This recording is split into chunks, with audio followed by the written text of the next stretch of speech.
জীবনের শেষ ভরসা এখানে খুঁজে পেয়েছেন তারা। বিশেষত সবাই মা, নারী, অসহায়, কারো কেউ নেই।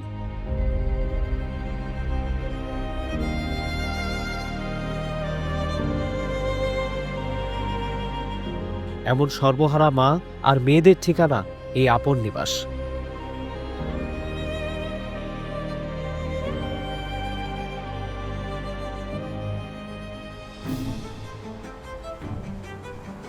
শহর থেকে খানিকটা দূরে ঢাকার উত্তরখানে অবস্থিত এই উদ্যোগ পরিচিত মায়েদের শেল্টার হোম নামেও।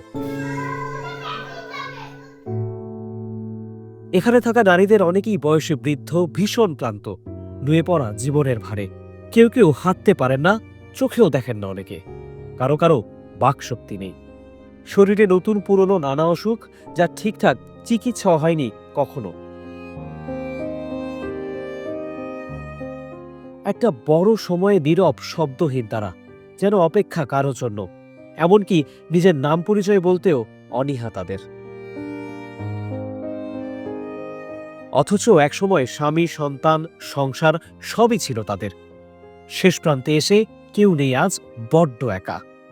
রেল স্টেশন, বাস স্ট্যান্ড কিংবা রাস্তার পাশে থেকে তাদের এখানে এনেছেন উদ্যোক্তারা। আমি ছোটকালে অনেক কষ্ট করছি, তারপর মাহার দেয়নি, তার আচার এক নানি, নানিতে পাখে পারলে বেলে নানি গেছে মারা। এখানে একটা মা পাইছি,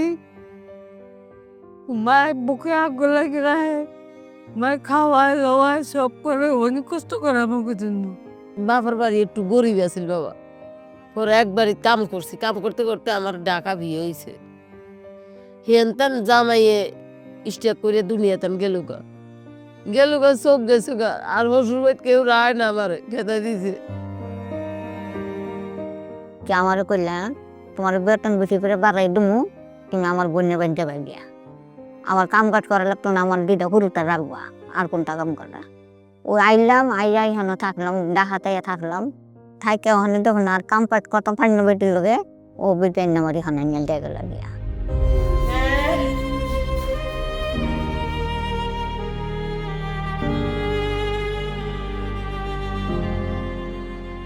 মানসিক ভারসাম্যহীন অনেক নারীরও নিরাপদ ঠিকানা এই আপন নিবাস।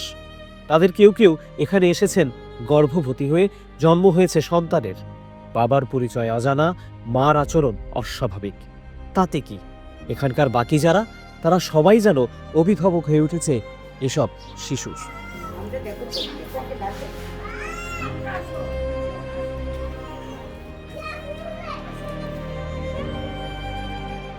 আপন নিবাস নিরাপদ ঠিকানা শতাধিক অসহায় নারীর। এখানে তাদের জীবনযাপন ভীষণ সাদামাটা। খাওয়া দাওয়াতেও প্রোটিন রাখা সবসময়, সব দিন সম্ভব হয় না।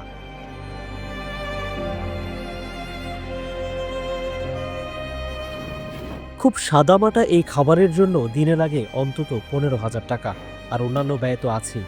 তবুও মানুষের ওপরই ভরসা আপন নিবাসের। যেমন সামিট গ্রুপের লতিফ খান এখানে নিজস্ব ভবন তৈরি করে দিয়েছিলেন তাদের জন্য।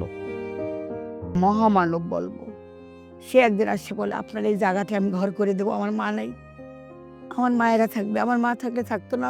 হঠাৎ করে আসছে বলছে, আমি তো আকাশ থেকে পড়ছি, আমি জানি না। পরে সে বলে, সেটা রমজান ছিল, রমজানের 10-12, 27 রমজান এখানে কাজটা উদ্বোধন করছে। এটা 6 তলা ফাউন্ডেশন দিয়েছে এবং 1 তলা করে দিয়া সে 8 মাসের মধ্যে আমাদের এই জায়গাটায় উঠে দিয়েছে। এতগুলো অসহায় মানুষের প্রাথমিক চিকিৎসার ব্যবস্থাও আছে এখানে। তবে জরুরি অবস্থায় কাউকে হাসপাতালে নিতে অ্যাম্বুলেন্স জোগাড় করা কিংবা চিকিৎসার ব্যয় মেটানো বড় চ্যালেঞ্জ এখনো। ঢাকায় মাটি দেওয়া যায় না, কোনো গণকবরস্থানে এই ব্যবহারের লাশ নেয় না। সেখানে মাটির জন্য আমরা ভীষণ বিপদে আছি। মানুষের সহযোগিতা ছাড়া বিকল্প কিছু নাই, বা অর্থ আসতে হবে। মূল চাবিকাঠি হলো অর্থ। যে খাবে কি, করবে কি, কেমনি করে বাঁচবে। অথবা 6 তলা, এখন 3 তলায় কেউ একটা কাজ করে, পড়তে মিলাবে লিফট, সব তো মরা মানুষ, তা এই কাজগুলো যদি মানুষ মহামানব হিসাবে কেউ কেউ এগিয়ে আসে, মানুষ এগিয়ে আসে, তাহলে আমি দেখতে চাই যে এখানে আসলেই এক সময় অনেক অসহায় মানুষ এবং ইয়ং এইরকম অ্যাবনর্মাল মেয়েগুলো যৌন হয়রানি থেকে মুক্তি পাক, এখানে থাক, এবং তাদের যদি এরকম অবাঞ্ছিত শিশু বলবো থেকে থাকে সমাজে, তারা এখানে জায়গা পাক। প্রতি সপ্তাহেই এখানে আসছেন অসহায় নারীরা। তার বিপরীতে বাড়ে না সামর্থ্য, সুযোগ বা সহায়তা। এই পর্যন্ত ৩৫০ জনের বেশি মা এখানে আশ্রিত হয়েছে। সামিট পাওয়ারের চেয়ারম্যান জনাব লতিফ খান সাহেব, উনি এবং ওনার ভাইরা ছোটোবেলায় মাকে হারিয়েছেন। মাতৃস্নেহের অভাবেই হয়তো লতিফ খান স্যার একেবারে ব্যক্তিগত উদ্যোগে নিজের অর্থায়নে এই আপন নিবাসকে সাপোর্ট করে আসছে। সামিট যত সিএসআর অ্যাক্টিভিটিস করেছে আমরা নীরবে করেছি। আমরা চাই দেশের মানুষ জানুক যে এরকম একটা প্রতিষ্ঠান আছে এবং এখানে আশ্রিত নাম পরিচয়হীন মাদের আশ্রয় দেওয়া হয়। আমরা সবাই যদি একত্রিতভাবে কাজ করি, এটা কোনো ব্যাপারই না, এটা আরও বড় হতে পারে, আরও বেশি মাদের আমরা আশ্রয় দিতে পারি। আমি দেশবাসীর প্রতি আহ্বান জানাবো, আসুন আমাদের সাথে যোগদান করে এই মহতী কাজে, এই মানবিক কাজে আপনারা আমাদের পাশে এসে দাঁড়ান। জীবন সায়ান্নে ভীষণ বিপদে পড়ে যাওয়া এসব মানুষকে আপনিও সহায়তা করতে পারেন চাইলে।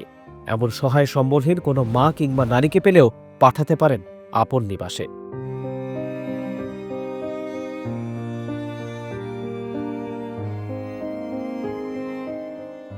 সম্মিলিত চেষ্টায় হয়তো জীবনের বাকি সময় খানিকটা স্বস্তিতে কাটবে তাদের।